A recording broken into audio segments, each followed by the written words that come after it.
मेरा नाम रश्मि है। मैं 35 साल की हो चुकी थी। मेरा रंग बहुत सांवला था। मैं इतनी ज्यादा काली थी कि मेरा रिश्ता नहीं हो पा रहा था। जो भी मुझे देखने के लिए आता, मुझे देखते ही रिजेक्ट कर दिया करता था। मेरी इस परेशानी से मेरे पेरेंट्स भी बहुत परेशान हो गए थे।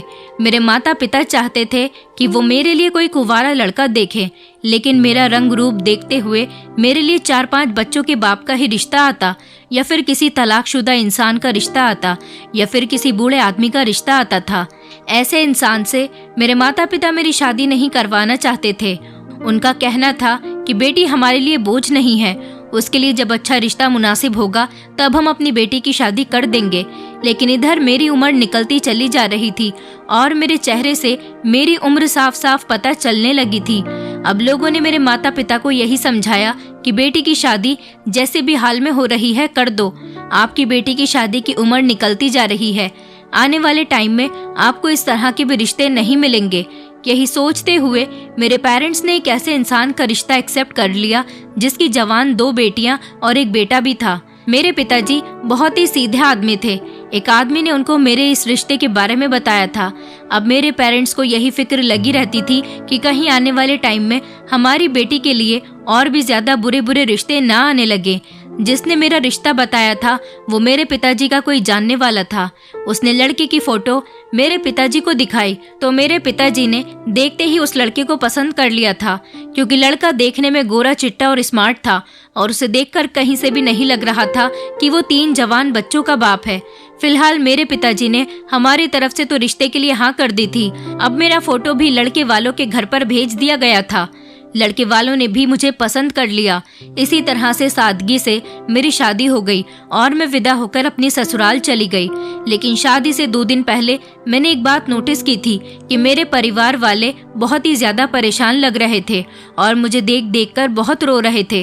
उनका कहना था कि अपनी ससुराल जा रही हो तो हमेशा अपने घर को जोड़े रखना और पति के घर में हर हाल में गुजारा करना।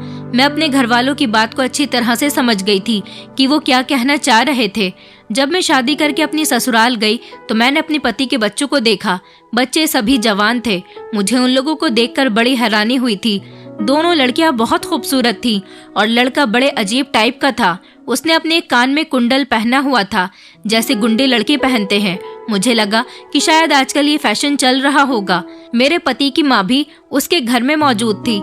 लेकिन एक अजीब बात ये थी कि जब मेरा रिश्ता पक्का हुआ तो सिर्फ आदमियों के बीच ये बात चली थी। जब मेरे पति की माँ है तो फिर वो मुझे देखने के लिए मेरे घर पर क्यों नहीं आई, और ना ही मेरी सास अपने बेटे की बहू को लेने के लिए उसके मायके गई। मैं अपने पति के साथ मंदिर में सारी रस्में करने के बाद खुद ही मंदिर से सीधा अपने ससुराल के घर में आ गई थी। मेरी सास भी देखने में बहुत खतरनाक लग रही थी।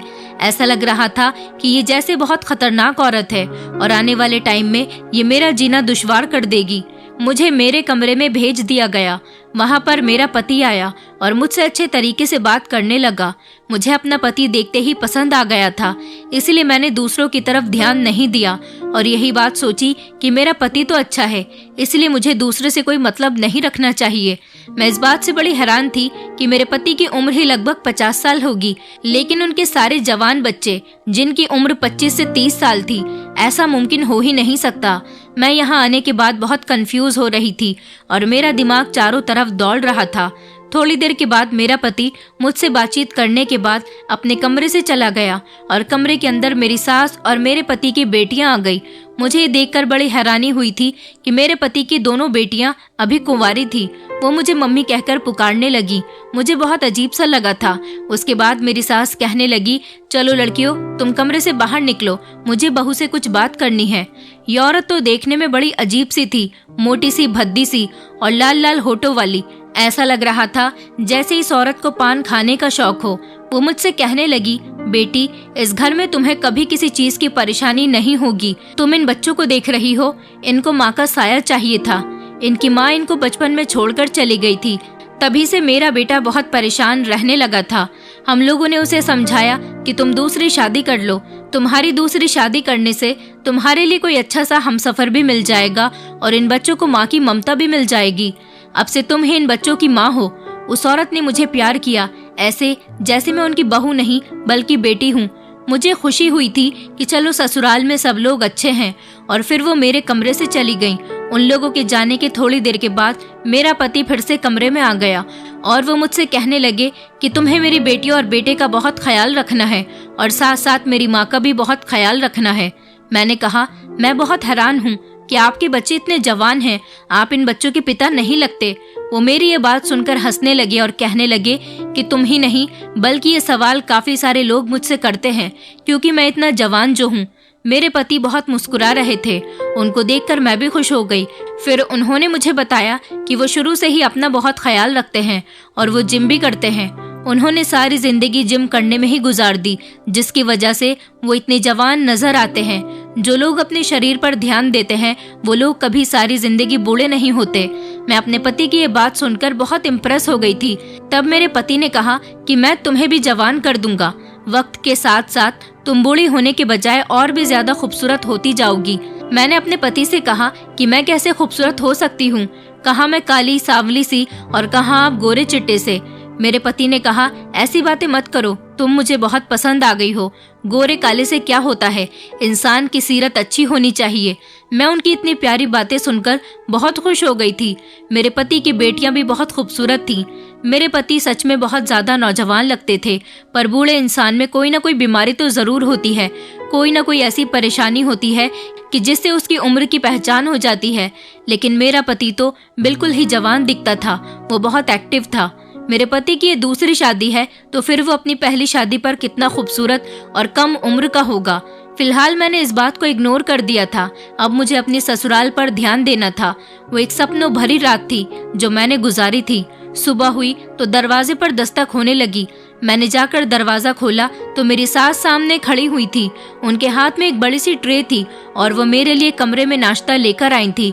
मैंने कहा कि आपको परेशान होने की क्या जरूरत थी, फ्रेश होने के बाद मैं खुद आ जाती किचन में नाश्ता बनाने के लिए।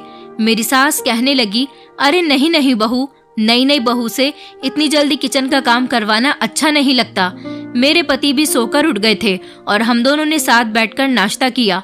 मैंने अपने पति से कहा कि आज हमारी शादी का पहला दिन है, आज हम लोग कहीं घूमने चलते हैं।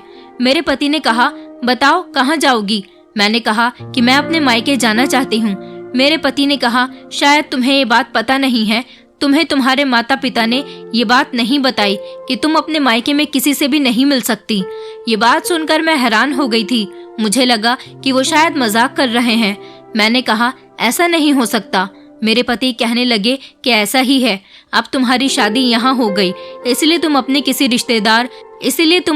भी रिश्तेदार या अपने मायके वालों से कोई कांटेक्ट नहीं रखोगी। अब मैं समझ गई थी, यही वजह है कि जो मेरे घर के सारे लोग शादी से कुछ दिनों पहले बहुत परेशान नजर आ रहे थे और मुझे देख देख कर बहुत रो रहे थे। मेरी विदाई पर भी मेरा पूरा परिवार बहुत रो रहा था और तभी वो बातों बातों में मुझे ये बताने की कोशिश कर रहे थे कि अब तुम्हारे साथ सारे रिश्ते खत्म हो गए। मेरी ये समझ में ही नहीं आ रहा था कि क्या ऐसा करने की ये शर्त मेरे माता पिता की थी या फिर मेरे अपने पति की। जब मैंने अपने पति से ये सवाल किया तो उन्होंने कहा कि मैंने इसी शर्त पर तुमसे शादी की है क्योंकि तुम्हारी कहीं शादी भी नहीं हो रही थी और तुम्हारे घर वालों ने आसानी से खुशी खुशी मेरी ये शर्त एक्सेप्ट भी कर ली थी। ये बात सुनकर मेरे दिल को बहुत ठेस पहुंची थी, लेकिन फिर थोड़ी देर के बाद मेरे पति के मोबाइल पर किसी की कॉल आने लगी। वो किसी से फोन पर बात करते हुए कह रहे थे कि रिश्ता तय होने पर हमारी ये शर्त पहले से ही पक्की हो गई थी। मेरे पति फोन पर बहुत बहस कर रहे थे। मैं समझ गई थी कि ये कॉल जरूर मेरे घर से ही आई होगी। मैं अपने पति के आगे खड़ी हो गई और कहने लगी कि प्लीज एक बार मेरी बात करवा दो। मेरे पति ने मेरी तरफ देखते हुए कॉल पर कहा कि आज के बाद मेरे मोबाइल पर किसी की कॉल नहीं आनी चाहिए।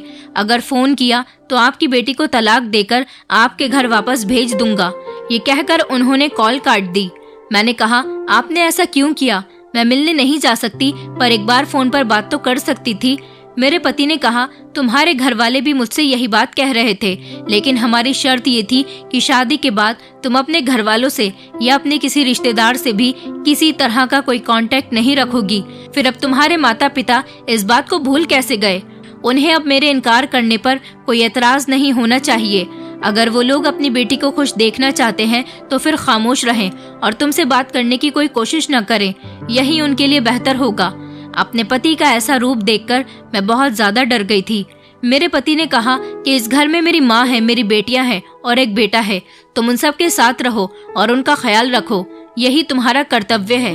मैंने कहा, जो एक पत्नी का फर्ज होता है मैं वो सब कुछ करके दिखाऊंगी, लेकिन एक बेटी को अपने माता पिता से अलग ही लगाव होता है, कोई उनकी जगह नहीं ले सकता। आप प्लीज एक बार मेरे माता पिता से मेरी फोन पर बात करवा दो। मैं आपका ये एहसान जिंदगी भर नहीं भूलूंगी और आज के बाद कभी उनसे बात करने की जिद भी नहीं करूंगी। आपने उनसे इस तरह से बात की, उन लोगों को कितना बुरा लगा होगा। मेरे पति ने मेरी कोई बात नहीं सुनी और मैं रोती हुई खामोशी से कमरे के अंदर आ गई। रो रो कर मेरा बुरा हाल हो गया था। पहले ही दिन मेरे साथ ऐसा किया तो आगे मेरे साथ ये लोग क्या करेंगे। फिर थोड़ी देर के बाद मेरा पति कुछ सोचता समझता हुआ कमरे के अंदर आया और मुझे चुप करवाने लगा। कहने लगा कि तुम परेशान मत हो, मैं तुम्हारे पेरेंट्स से तुम्हारी बात करवा दूंगा, बल्कि तुम्हारी मुलाकात करवा दूंगा, लेकिन अभी नहीं, सही समय आने पर। जब सही समय आ जाएगा तो मैं तुम्हें उनसे मिलवाने के लिए ले जाऊंगा। मैंने अपने पति से कहा कि लेकिन ऐसा कब होगा? तो उन्होंने कहा, मैंने कहा ना कि जब सही समय होगा तो मैं तुम्हें खुद लेकर जाऊंगा। बस तुम मेरे परिवार के सदस्यों का ख्याल रखो, मुझे किसी काम से बाहर जाना है, बहुत जरूरी काम है। मेरे पति ये कहकर घर से चले गए थे और मेरी सास मेरे पास आकर बैठ गई थी, जैसे वो मुझसे कुछ बातें करने के लिए मेरे पास बैठना चाह रही हूँ। मेरी सास ने मुझे बातें करने में बिजी कर लिया। फिर कुछ देर के बाद वो मेरे पति की बड़ी बेटी से कहने लगी, जाओ, तुम्हारी मम्मी ने रो रो कर अपना बुरा हाल कर लिया, इसके सर में दर्द हो गया होगा, इसके लिए 1 कप चाय बना दो। मेरे पति की बड़ी बेटी किचन में चाय बनाने के लिए चली गई थी, उसके पीछे दूसरी बेटी भी चली गई थी। मैंने बहुत मना भी किया था कि अभी मैंने नाश्ता किया है, अभी मेरा चाय पीने का मूड नहीं, लेकिन उन्होंने जबरदस्ती मेरे लिए चाय बनवा ली और वो चाय का कप मुझे देकर कहने लगी, लो ये चाय पी लो। मैं उनसे बहुत मना कर रही थी क्योंकि मेरा कुछ भी खाने पीने को मन नहीं कर रहा था, तो फिर मैं बेवजह चाय क्यों पीऊं। फिर मैंने सोचा कि आज मेरा ससुराल में पहला दिन है, मैं नहीं चाहती कि मेरे ससुराल वाले पहले ही दिन मुझसे नाराज हो जाएं, इसलिए उनकी ज्यादा जिद करने की खातिर मैंने चाय का कप अपने हाथ में ले लिया था। लेकिन जैसे ही मैंने चाय के कप से अपने होंठ लगाए, मुझे चाय के अंदर से कड़वी कड़वी सी बदबू आने लगी। ऐसा लगा जैसे वो खराब दूध की बनी हुई चाय हो। मैंने कहा, चाय के अंदर से कैसी अजीब सी बदबू आ रही है। तो मेरी सास कहने लगी, नहीं बेटी, हम तुम्हें खराब दूध की चाय कैसे पिला सकते हैं। हो सकता है कि शायद फ्रिज में दूध किसी ने खुला हुआ छोड़ दिया हो और दूध के अंदर फ्रिज के किसी खाने पीने की चीज की बदबू बैठ गई हो। तभी मेरे पति की छोटी बेटी आ गई और कहने लगी, अगर आप हमसे प्यार करती होती तो आपको इस चाय से बदबू नहीं बल्कि खुशबू आने लगती। हमारे घर की चाय तो सारे मोहल्ले में फेमस है। मोहल्ले का कोई भी हमारे घर में आकर हमारे घर की बनी हुई चाय पीता है तो बहुत तारीफ करता है, और आप कह रही हो कि इस चाय के अंदर से बदबू आ रही है। मैं मजबूरन वो चाय पीने लगी थी। चाय पीने में तो अच्छी थी, मगर उसमें से किसी दवाई की बदबू आ रही थी। वो सब लोग मुझे चाय पीता हुआ गौर से देखने लगे, जैसे मैं कोई चाय नहीं बल्कि दवाई पी रही हूँ। चाय का कप पूरा फिनिश करते ही उन सब ने मेरी तरफ इस तरह से देखा जैसे मेरे साथ कोई बड़ी प्रॉब्लम होने वाली हो। फिर वो सब मेरे कमरे से चली गईं और मेरा सर अचानक भारी भारी सा होने लगा। मैं अपने पति की बड़ी बेटी को आवाज लगाने लगी, जिसका नाम संध्या था। मुझे पता था कि उसने मेरी आवाज सुन ली है, लेकिन फिर भी मेरी आवाज सुनने के बाद भी वो मेरे करीब नहीं आई। मुझे ऐसा लग रहा था जैसे पूरा कमरा गोल गोल घूम रहा है, और बस मैं बेड पर लेट गई। लेटने के बाद मेरी आंखें बंद हो गईं। उसके बाद मुझे नहीं पता चला कि मेरे साथ क्या हुआ। फिर मेरी आंख तब खुली जब रात के 9 बज रहे थे। मैंने देखा कि कमरे में कोई भी हलचल नहीं थी, कमरे की लाइट भी बंद थी, बिल्कुल अजीब सी खामोशी छाई हुई थी। लेकिन जैसे ही मैंने बेड से जमीन पर कदम रखा, अचानक मुझे कमजोरी महसूस होने लगी। मुझे चक्कर से आने लगे और मेरे पेट में दर्द महसूस होने लगा। न जाने ये सब कुछ मेरे साथ क्यों हो रहा था। मैंने सोचने की कोशिश की तो मेरा ध्यान गया कि मैंने सुबह के 10 बजे चाय पी थी और उसके बाद ही मैं सो गई थी और अब मेरी आंख खुली थी। आखिर ऐसा कैसे हो सकता था? मैं इतनी देर तक कैसे सो सकती थी? इसका मतलब ये था कि मैंने आज अपनी ससुराल का पहला दिन सोते सोते ही गुजार दिया था। मैं अपने कमरे से बाहर निकली तो पूरे घर की लाइट बंद थी। मैं टॉर्च की रोशनी से लाइट का बटन ढूंढने की कोशिश कर रही थी। तभी अचानक किसी ने मुझे खींचकर दूसरे कमरे के अंदर धकेल दिया। मुझे बहुत डर लगा, लेकिन जाहिर सी बात है मेरे पति का घर था मुझे डरना तो नहीं चाहिए था। मैंने चिल्लाने की कोशिश की, पर जिस इंसान ने मुझे दबोचा हुआ था उसने मेरे मुंह पर हाथ रख दिया। फिर मैं काफी देर वहीं पर रही। मुझे कुछ भी समझ में नहीं आ रहा था कि ये कौन है जो मुझे इस तरह से दबोचे हुए है। उसके हाथों के एहसास से ऐसा महसूस हो रहा था जैसे ये हाथ मर्द के हैं। मैं पहचान सकती थी कि ये हाथ मेरे पति के नहीं थे। मैंने उस इंसान को जोर से धक्का मार दिया और मैं उस कमरे से बाहर भागते भागते अपने कमरे में पहुंच गई। वो ना जाने कौन इंसान था और मेरे साथ ऐसा क्यों कर रहा था, जिसने मुझे कमरे में दबोच लिया था। हे भगवान, ये इस घर में क्या हो रहा है? ये घर मेरी सोच से भी ज्यादा बड़ा था। ये एक हवेली की तरह बना हुआ था। अभी मैं नई थी और अपने कमरे के अलावा मैंने अपने ससुराल के घर को ठीक से देखा भी नहीं था। मुझे तो अब इस घर में डर लगने लगा था। मैं पहचानते हुए अपने कमरे में तो आ गई थी, क्योंकि मुझे अपने कमरे की अच्छी तरह से पहचान हो गई थी और मुझे किचन का रास्ता मालूम था और किचन के बारे में पता था कि कौन सा किचन है। टॉयलेट बाथरूम मेरे कमरे में ही अटैच था। मैं बैठकर गहरी गहरी सांस ले रही थी, तभी अचानक कमरे के अंदर किसी के आने की आहट हुई। जैसे ही मैंने पलटकर देखा, कमरे की लाइट फौरन जल गई। मैंने देखा कि मेरा पति सामने खड़ा हुआ मुस्कुरा रहा था। उन्होंने मेरी तरफ देखा तो कहने लगे, क्या हुआ तुम्हें, तुम इतनी डरी हुई क्यों हो? मैंने कहा, आप कहाँ गए थे? मैं बहुत डर गई थी। मेरे पति कहने लगे, अरे भाई क्यों डर गई थी? ये मेरा घर है, कोई भूत बंगला थोड़ी है जो तुम डर गई थी। मेरे पति अंदर आते हुए कहने लगे, मैं तो तुमसे कहकर गया था मुझे कुछ काम है, मैं थोड़ी देर में आ जाऊंगा, पर जब मैं आया तो तुम सो रही थी। उसके बाद मैं अपनी बेटी और माँ से बातें करने बैठ गया था। मैंने जल्दी से अपने पति का हाथ पकड़ लिया। उन्होंने कहा कि तुम परेशान क्यों होती हो? मैंने कहा, मुझे किसी ने दबोच लिया था। उस कमरे में कौन था? मेरे पति ने कहा, अरे उस कमरे में मैं ही था। तुम्हें क्या लगा कि किसी और ने आकर तुम्हें दबोच लिया? भला मेरे घर में मेरे अलावा कौन आएगा? ये पूरा घर मेरा है। इस घर में मेरी बेटियां रहती हैं, मेरी माँ रहती है और मेरा बेटा रहता है। मेरा बेटा सारा दिन नौकरी पर रहता है, सिर्फ रात को ही सोने के लिए घर पर आता है, और वो भी 11 बजे से पहले वो कभी नहीं आता। और अभी तो 10:30 बज रहे हैं, तो फिर मैं ही था जिसने तुम्हें दबोचा था। मैंने कहा, अगर आप थे तो आपने मुझे बताया क्यों नहीं? आपको पता है ना कि मैं कितना डर गई थी। ये बात सुनकर मेरे पति जोर जोर से हंसने लगे। वो कहने लगे, मैं तुम्हें डरा रहा था। मेरे पति ने इस तरह से बात की जैसे मुझे जिसने दबोच लिया था और जिसने धक्का दिया था वो कोई और नहीं, मेरे पति ही थे। फिलहाल मैंने उनकी बात पर यकीन कर लिया था और मैं बेफिक्र हो गई थी कि चलो ये मजाक मेरे पति ने ही मेरे साथ किया था। अब जब वो खुद अपनी मजाक को एक्सेप्ट कर रहे थे तो फिर मुझे ज्यादा सोचने की जरूरत भी नहीं थी। हो सकता है कि मुझसे अपने पति को पहचानने में गलती हो गई हो, क्योंकि अभी मैं उनके साथ एक दिन भी नहीं रही थी। मेरे पति ने आते ही मुझसे कहा कि चलो तुम खाना खा लो। मैं तो खाना खा चुका हूँ। मैंने कहा, मेरा कुछ खाने का मन नहीं है, लेकिन मेरे सर में कुछ दर्द सा हो रहा है और मुझे ऐसा लग रहा है जैसे शरीर में बहुत कमजोरी है। मेरे पति ने कहा कि चलो ठीक है, मैं तुम्हारे लिए चाय बनाकर लाता हूँ। चाय पीने से तुम्हारे सर का दर्द ठीक हो जाएगा। मैंने अपने पति से कहा कि नहीं, मैं इतनी ज्यादा चाय नहीं पीती, मेरा चाय पीने का मन नहीं कर रहा। तो मेरे पति कहने लगे, चलो फिर मैं तुम्हारे लिए कॉफी बना देता हूँ, उससे तुम्हें कमजोरी भी महसूस नहीं होगी। मैंने अपने पति से इनकार कर दिया। मैंने कहा, मैं कुछ नहीं पीना चाहती। पर अजीब बात ये थी कि मेरा पति भी मेरे लिए जबरदस्ती कॉफी बनाकर लेकर आया। मैंने कहा, मैं कुछ नहीं खाना चाहती और ना ही कुछ पीना चाहती हूँ। न जाने क्यों ससुराल में आने के बाद मुझे भूख प्यास कुछ भी नहीं लग रही थी। मेरे पति ने कहा, मुझे तुम्हारी कोई बात नहीं सुननी, तुम अपनी सेहत का ख्याल रखो, इसलिए मैं तुम्हारे लिए कॉफी बनाकर लाया हूँ। तुम्हें मेरे हाथ की बनी हुई कॉफी पीनी ही पड़ेगी। मुझे अपने पति की ये बात बहुत अजीब लगी थी, लेकिन फिर मैंने कॉफी पी ली और वैसा ही हुआ जैसा मेरे साथ आज सुबह हुआ था। मेरी आंख लग गई और मैं अगले ही दिन सोकर उठी। अब लगता था जैसे ये कोई कॉफी नहीं थी, बल्कि ये कोई ऐसी चीज थी जिसे पीकर मुझे नींद आ गई थी। जब मैं सुबह सोकर उठी तो मुझे बहुत गुस्सा आ रहा था, क्योंकि अब की बार जब मेरी आंख खुली तो सुबह के 10 बज रहे थे। मैं इतना ज्यादा कैसे सो सकती थी? बस यही सोच सोच कर मेरा दिमाग खराब हो रहा था। अब इतनी नींद तो इंसान को नेचुरली तौर पर तो नहीं आ सकती। मैं खामोश हो गई थी और मैं जान गई थी कि मुझे ये लोग कुछ न कुछ तो ऐसा मिलाकर पिला रहे हैं जिसकी वजह से मुझे इतनी ज्यादा नींद आ रही है और मेरे अंदर कमजोरी का एहसास बढ़ता चला जा रहा है।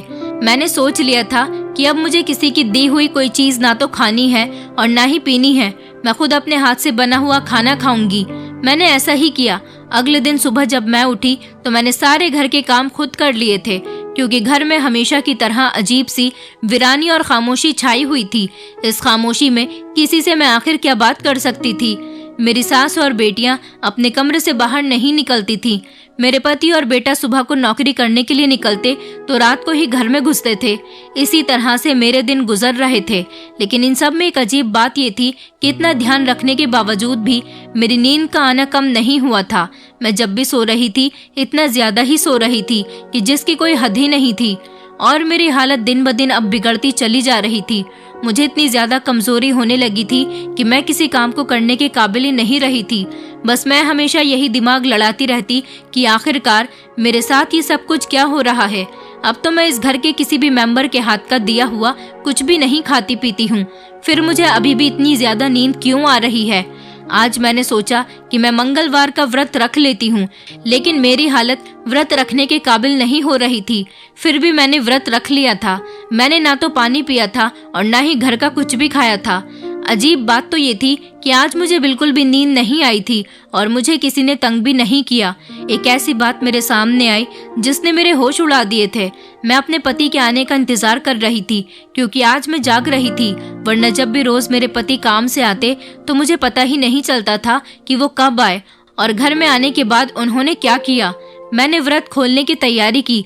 अपने पति के आने से पहले मैंने अच्छे कपड़े पहन लिए और मैं अच्छी तरह से तैयार हो गई। मैं बिल्कुल रेडी होकर दरवाजे के पास ही खड़ी अपने पति का इंतजार कर रही थी। तभी अचानक से मुझे किसी काम की याद आ गई और मैं वापस अपने कमरे में आ गई। इतनी ही देर में मेरे पति घर के दरवाजे से अंदर दाखिल हुए और अंदर आते ही उनकी दोनों बेटियां और माँ ने उनको घेर लिया और उन्हें दूसरे कमरे में ले गईं। मैं हैरान थी कि वो मुझसे बात करने के बजाय अपनी बेटियों के कमरे में क्यों चले गए थे। मैं उनकी बेटियों के कमरे के दरवाजे के पास जाकर खड़ी हो गई। कमरे के अंदर मेरे पति अपनी बेटियों और माँ के साथ मौजूद थे। मैंने दरवाजे को जोर जोर से बजाना शुरू कर दिया था, पर दरवाजा नहीं खुला। कुछ देर तक मैं जब ऐसे ही दरवाजा बजाती रही तो मेरा पति गुस्से से दरवाजा खोलता हुआ कमरे से बाहर निकला। उनकी आंखों में मुझे गुस्सा साफ नजर आ रहा था। वो मुझे देखते ही कहने लगे, पागल हो गई हो क्या? इतनी जोर जोर से दरवाजा क्यों बजा रही हो? मैंने तुम्हें मना किया था ना कि तुम अपने कमरे से ज्यादा बाहर मत निकला करो। तुम यहाँ पर क्या कर रही हो? मैंने अपने पति से कहा, ये घर मेरा भी तो है, मैं इस घर के कमरे के अंदर ही क्यों रहूं? मेरे पति कहने लगे, बकवास बंद करो और अपने कमरे में जाओ। मैंने कहा, मुझे भी आप लोगों के साथ कमरे में बैठकर बातें करनी है। मेरे पति ने कहा, ये कमरा मेरी बेटियों का है और इस टाइम मैं अपनी माँ और बेटियों के साथ बातें करता हूँ। उन्होंने मुझे धक्का मारते हुए कहा कि जाओ अपने कमरे में, जब तुमसे बात करने का टाइम आएगा तो तुमसे बात करने तुम्हारे कमरे में चला आऊंगा। मुझे बड़ी हैरानी हुई थी कि मेरे पति को अपनी बेटी और माँ से बात करने के लिए सिर्फ रात का ही टाइम मिला था। मैं बाहर ही खड़ी हो गई थी और मेरे पति ने मेरे मुंह पर दरवाजा बंद कर दिया और अंदर से धीरे धीरे बोलने की आवाज आने लगी। मैंने दरवाजे पर कान लगाए और उन लोगों की बातों को सुनने की कोशिश की। मेरे पति कमरे के अंदर कुछ कह रहे थे, लेकिन मेरी कुछ भी समझ में नहीं आ रहा था। फिर मैंने धीरे से खिड़की खोलने की कोशिश की। मैंने खिड़की को हल्का सा हिलाया तो खिड़की का दरवाजा थोड़ा सा खुल गया और मुझे अंदर का नजारा साफ दिखने लगा। मैंने अंदर देखा तो अंदर लगभग 6 लोग मौजूद थे। 2 मेरे पति की बेटियां थी और एक औरत जो कि मोटी थी। उनको तो मैं दूर से ही पहचान सकती थी, वो मेरी सास थी। और एक मेरे पति का बेटा भी मौजूद था। लेकिन हमारे घर में तो सिर्फ 5 मेंबर हैं। ये छठा इंसान कौन था? मैं इस इंसान को पहचानने की कोशिश कर रही थी, लेकिन मेरी कुछ भी समझ में नहीं आ रहा था। मैं हैरान हो गई थी कि आखिरकार ये घर में क्या चल रहा है। मैंने देखा कि मेरे पति को वो लड़का नोटों की गड्डी दे रहा था। मुझे उस लड़के का चेहरा ठीक से दिखाई नहीं दे रहा था। मैं खामोशी से अपने कमरे में आ गई थी और सोचने लग गई थी कि आखिर इस घर में क्या हो रहा है। तभी थोड़ी देर के बाद मेरे पति कमरे के अंदर आ गए और मुझसे प्यार से बात करने की कोशिश करने लगे। लेकिन एक अजीब बात ये थी कि उनके हाथ में कॉफी का कप था। वो मुझे बहला फुसलाकर ये कॉफी पिलाना चाहते थे। मेरे पति ने कहा कि ये लो कॉफी पी लो, तुम्हारा मूड ठीक हो जाएगा। मैंने कहा, मुझे नहीं पीनी है। मेरे पति मेरा हाथ पकड़ते हुए कहने लगे कि मुझे माफ कर दो, मैंने तुमसे इस तरह से बिहेव किया। वो आज मुझे काम का स्ट्रेस कुछ ज्यादा ही हो रहा था, इसलिए मैंने अपना गुस्सा तुम पर निकाल दिया। मैंने अपने पति को ये नहीं बताया कि मैंने कमरे के अंदर जो कुछ हो रहा था वो सब कुछ देख लिया था। मैं खामोशी से ही बैठी रही, लेकिन मेरे पति मुझे कॉफी पिलाने के लिए जबरदस्ती करने लगे। मैंने अपने पति से गुस्से से कहा, आखिर इस कॉफी और चाय का क्या मैटर है? मैं सब कुछ अपनी मर्जी से खाती पीती हूँ, लेकिन इस घर में जबरदस्ती मुझे ये सब कुछ क्यों पिलाया जाता है? कहीं ऐसा तो नहीं कि इस कॉफी में कुछ ऐसा मिला हुआ है जिससे आप मुझे बेहोश करना चाहते हैं या फिर मारना चाहते हैं? मेरे पति ने कहा कि तुम पागल हो गई हो, मुझे तुम्हारी फिक्र है, इसलिए मैं तुम्हारे लिए कॉफी लेकर आया हूँ। भला मैं तुम्हें बेहोश क्यों करना चाहूँगा? तुम घर के कामों पर ध्यान दो। वैसे भी घर के कामों के लिए एक नौकरानी की जरूरत है। तुम कल से घर के सारे काम करोगी। तुम्हें ज्यादा फ्री रहने की आदत हो गई है, इसलिए तुम्हारे दिमाग में उल्टे सीधे ख्याल आने लग जाते हैं। मैं समझी थी कि मेरे पति शायद मुझे धमकाने के लिए ये सब कुछ कह रहे हैं, लेकिन फिर उन्होंने कहा कि तुम मुझे मजबूर करती हो ऐसी बातें करने पर। मैं तो तुमसे बहुत प्यार करता हूँ। मुझे पता है आज तुमने व्रत रखा हुआ है, मैं इसीलिए तुम्हारे लिए कॉफी बनाकर लाया था, लेकिन तुमने मुझे नाराज कर दिया। अब मैं तुमसे बात नहीं करूँगा। अपने पति की इतनी प्यारी बात सुनकर मेरा दिल नरम हो गया था और मैंने उनके हाथ से कॉफी का कप ले लिया और कहा कि आप परेशान मत हो, मैं ये कॉफी पी लेती हूँ। मेरी ये बात सुनकर मेरे पति बहुत खुश हो गए, लेकिन ये मेरी सबसे बड़ी गलती थी। मैंने जैसे ही कॉफी पी उसके बाद मुझे अजीब सा नशा चढ़ने लगा और फिर से मैं बेहोश हो गई। उसके बाद फिर मेरे साथ वही हुआ जैसा हर बार होता आया था। मैं अपने पति की बातों में आ गई थी। जरूर अब तो कुछ न कुछ गड़बड़ थी। मुझे अब गड़बड़ का एहसास होने लगा था। सुबह मेरी आंख अगले दिन 9 बजे खुली। मेरे पेट में बहुत दर्द हो रहा था और मेरा सर बहुत भारी भारी हो रहा था। अगले दिन जब मैं अपने कमरे से बाहर निकली तो मैं खामोश रही। मेरे पति काम पर जा चुके थे। मेरी सास ने मुझे घर के सारे काम करने के लिए कहा। उन्होंने कहा कि बहू, अब तुम्हारी शादी को काफी दिन हो गए। मैं चाहती हूँ कि अब घर की सारी जिम्मेदारी तुम अपने कंधों पर ले लो। मुझे घर के काम करने में कोई एतराज नहीं था, इसलिए मैं खामोशी से सब कुछ करने लगी। मेरे पति की दोनों बेटियां जवान थीं, लेकिन वो घर के किसी काम को हाथ नहीं लगाती थीं और मेरी सास भी एक तरफ को बैठकर सिर्फ पान खाती रहती थी और उनकी नजर मुझ पर ही रहती थी। मुझे ये औरत शुरू से ही बड़ी अजीब लगी थी। इसे देखकर कहीं से भी नहीं लगता था कि ये मेरे पति की माँ है। एक दिन मैं कपड़े धो रही थी। मैंने देखा कि मेरे पति का बेटा मुझे बड़ी अजीब अजीब नजरों से घूर रहा था। उसको देखकर मुझे बहुत अजीब लगा, इसलिए मैंने अपने पेट को साड़ी से ढक लिया। आज मेरे पति के बेटे की छुट्टी थी और वो घर में ही मौजूद था। मैं किचन में खाना बना रही थी और मुझे एहसास हुआ कि जैसे किसी का हाथ मेरी कमर पर है। मैं घबराकर जैसे ही पीछे पलटी तो मैंने देखा कि मेरे पति का बेटा खड़ा हुआ था। वो मुझे देखते ही घबरा गया। उसके चेहरे का रंग उड़ गया था। मैंने कहा, तुम्हें क्या चाहिए और ये तुम कैसी हरकतें कर रहे हो? वो कहने लगा, मम्मी, मैं तो कुछ भी नहीं कर रहा। मुझे एक गिलास पानी चाहिए था, इसलिए मैं किचन में आया था। मैं जा रहा हूँ। ये कहकर वो किचन से बाहर चला गया। मेरा तो शरीर बुरी तरह से कांप रहा था। न जाने इस घर का माहौल कैसा था। मेरे पति की बेटियां भी अजीब अजीब तरह के कपड़े पहनती थीं। ऐसी लगती थी जैसे वो कोई हीरोइन है। इन कपड़ों से उनके शरीर के काफी हिस्से चमकते थे। एक दिन दरवाजे पर दूध वाला आया तो मैं दूध लेने के लिए दरवाजे पर चली गई। मैं जैसे ही दरवाजे पर गई तो गली में काफी सारी औरतें खड़ी हुई थी और आपस में मुझे देख देख कर बातें कर रही थी। दूध वाला तो दूध देकर चला गया था, लेकिन वो औरतें अभी भी मुझे घूर रही थी और वो मेरे करीब आ गईं। वो कहने लगी, तुम्हें हमने पहले कभी नहीं देखा इस घर में। क्या तुम यहाँ पर नई आई हो? मैंने कहा, आपका क्या मतलब है कि मैं नई आई हूँ? मैं इस घर की बहू हूँ। मेरी बात सुनकर वो औरतें एक दूसरे को देखने लगी और उनमें से एक औरत हंसकर कहने लगी, अरे बहू, इस घर में ना जाने कितनी बहुएं अब तक आ चुकी हैं। मैं उस औरत के आगे कोई सवाल करती, इतनी ही देर में पीछे से किसी ने मेरा हाथ पकड़कर अंदर की तरफ खींच लिया। मैंने जैसे ही पलटकर देखा तो मेरी सास ने मुझे अंदर की तरफ धकेला था। मेरे हाथ से दूध का बर्तन गिरने से बच गया था, जबकि थोड़ा सा दूध फर्श पर गिर गया था। मेरी सास ने जल्दी से दरवाजा बंद किया और अंदर से दरवाजे को कुंडी लगा दी और वो मुझे घूरते हुए डांटने लगी। कहने लगी, मेरे बेटे ने तुझसे कितनी बार मना किया है कि ज्यादा इधर उधर ताक झाक करने की जरूरत नहीं है। अगर ये बात तेरे पति को पता चल गई कि तू दरवाजे में खड़े होकर मोहल्ले की औरतों से बातें कर रही थी, तो तू नहीं जानती कि वो तेरा क्या हाल करेगा। मैंने कहा, मैंने ऐसा भी क्या गलत कर दिया? दूध वाला बहुत देर से दरवाजे की बेल बजा रहा था। किसी को आवाज ही नहीं आ रही थी, इसलिए मैं दूध का बर्तन लेकर दूध लेने के लिए आ गई। और आप ये किस तरह से मुझसे बात कर रही हो? मैंने कोई पाप तो नहीं कर दिया? मोहल्ले की औरतों से बातें करके उस दिन मेरी सास ने बहुत हंगामा किया था। आज मुझे इन लोगों पर शक होने लगा था और मैं सोच में पड़ गई थी कि वो मोहल्ले वाली औरतें मुझसे क्या कहना चाहती थीं, क्योंकि वही मोहल्ले की औरतें थीं जो मुझे इस घर के बारे में सब कुछ बता सकती थीं। मैंने मौका देखते ही मोहल्ले की एक औरत से बातचीत करने की कोशिश की। मैं बहाने से छत पर चली गई। उस टाइम पर घर के सारे लोग सो रहे थे।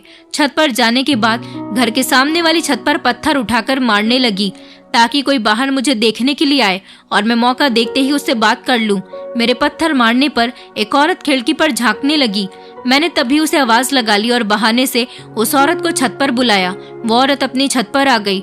हमारे घर की छत और उस सामने वाले घर की छत आमने सामने ही थी, क्योंकि हमारे घर भी आमने सामने थे। मैंने उस औरत से कहा कि आज तुम गली में खड़ी हुई मेरे बारे में कुछ बातें कर रही थी और मुझे कुछ बताने की कोशिश कर रही थी। मैं इस घर के बारे में सब कुछ जानना चाहती हूँ, प्लीज मुझे बता दो, मैं यहाँ रहते हुए बहुत परेशान हूँ। उस औरत ने कहा कि हाँ, मैं तुम्हें सब कुछ बता दूंगी, लेकिन इस मामले में मेरा नाम नहीं आना चाहिए। मैंने कहा ठीक है, कोई तुम्हारा नाम नहीं लेगा। उस औरत ने बताया कि जिस घर में तुम रहती हो ये घर कोई घर नहीं है और इसमें रहने वाला आदमी तुम्हारा पति नहीं है, बल्कि ये लोग आपस में परिवार के सदस्य ही नहीं है। ये घर एक कोठा है। इसमें जो औरत रहती है वो एक बाई है और जो दो जवान लड़कियां रहती हैं वो इस घर में लड़कियों को बहला फुसला कर लाती हैं। और जो तुम्हारा पति है उसका भी यही काम है।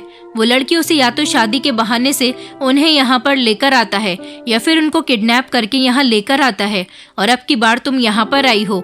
हम कई बार इन लोगों के खिलाफ केस कर चुके हैं, लेकिन ये लोग हर बार पुलिस को ज्यादा पैसे देकर भगा देते हैं और मोहल्ले में रहने वाले लोगों को किसी न किसी बात पर तंग करते हैं। मैंने कहा इस घर में जो लड़का रहता है वो कौन है? उस औरत ने बताया कि इस घर में जो लड़का है वो तुम्हारे पति का बेटा नहीं है, बल्कि वो बाई का बेटा है। उसका ये काम है कि वो लड़कियों पर नजर रखता है। जो लड़की इस घर में रहती है कि कहीं वो भाग न जाए। यहाँ पर हर एक महीने में एक लड़की को बहाने से लाया जाता है। मैंने कहा अच्छा, यहाँ पर लड़कियों को लाने के बाद उनके साथ क्या किया जाता है?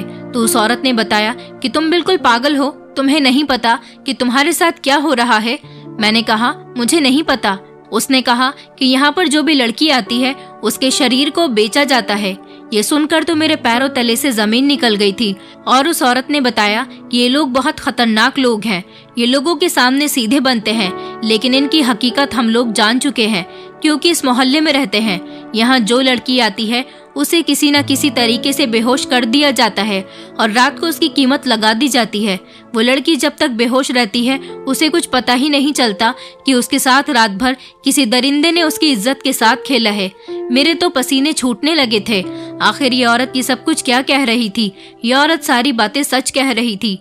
उसने मुझसे कहा था कि तुम भली लगती हो, इसलिए तुमसे कह रही हूँ कि जितनी जल्दी हो सके यहाँ से मौका देखकर भाग जाओ, वरना ये लोग तुम्हें कहीं का नहीं छोड़ेंगे।